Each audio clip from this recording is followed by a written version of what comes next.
Welcome to WB Mason Post Game Extra exclusively on SNY.TV. Tuesday night, the Mets returned home and made the wrong end of history as they were no-hit by San Francisco rookie Chris Heston. He didn't walk a batter, struck out 11, hit 3 batters, but those were the only base runners for the Mets who were no-hit for the 7th time in their history. You know, it was fun to watch if that's what you used to do for a living. You know, he really lived on the corners all night long. He had that great sinking fastball that he worked to both sides of the plate. His breaking ball wasn't great, but he was able to throw it for a strike, and then when he got ahead, throw it for a ball, and the Mets were chasing it, especially early. Maybe 5 changeups, 6 changeups the entire game, and just watching him and I think Buster Posey work was worth the price of admission. No ball really hit hard. Maybe the Campbell ball in the 8th was a little tough for Crawford, but other than that, I'm not saying an easy no-hitter because there's no such thing, but the closest thing to it.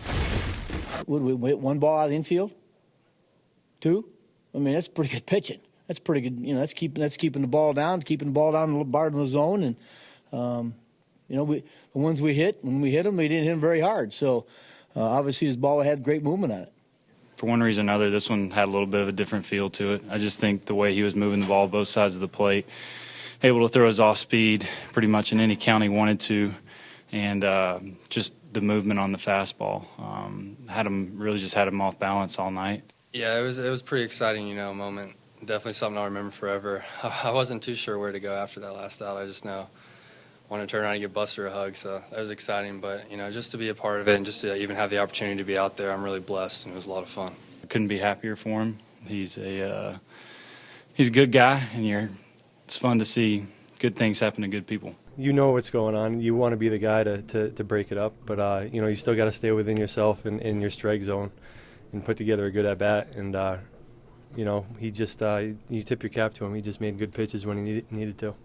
He pitched a great game. I mean, stuff was right on the corners and mixed it up and changed speed. He did all things a pitcher's supposed to do, and we didn't adjust as well as we should have probably, but you got to give him credit. He pitched a good game. It's a little deflating. Like I said, nobody wants to get no hit. So it's a little deflating, but, we're going to go home tonight and get some sleep and come back and have a good attitude tomorrow. Meanwhile, the Giants had 5 runs and 13 hits, a lot of that against Noah Syndergaard, and so Heston had some breathing room. Well, Heston was also the hero with the bat, too. He had a Little League game. He went 2 for 4, drove in 2 runs with a base hit in the 4th that gave him a 3-0 lead. So 2 home runs by Panic and Duffy for the Giants were solo shots. They're both their 5th home runs. So the Mets didn't mount much offense, and, the night goes to Heston. He just pitched a very brilliant ball game. For the Giants, their 17th no-hitter, their 4th in the last 4 years, as Chris Heston in his 13th big league start throws the first no-hitter in the majors in 2015. Mets will try and get even on Wednesday night with Matt Harvey on the mound against the veteran Tim Hudson. Our coverage begins with Cadillac first pitch at 6 o'clock on SNY. That'll do it for WB Mason Post Game Extra. Be sure to join us after every game for exclusive coverage on SNY.TV.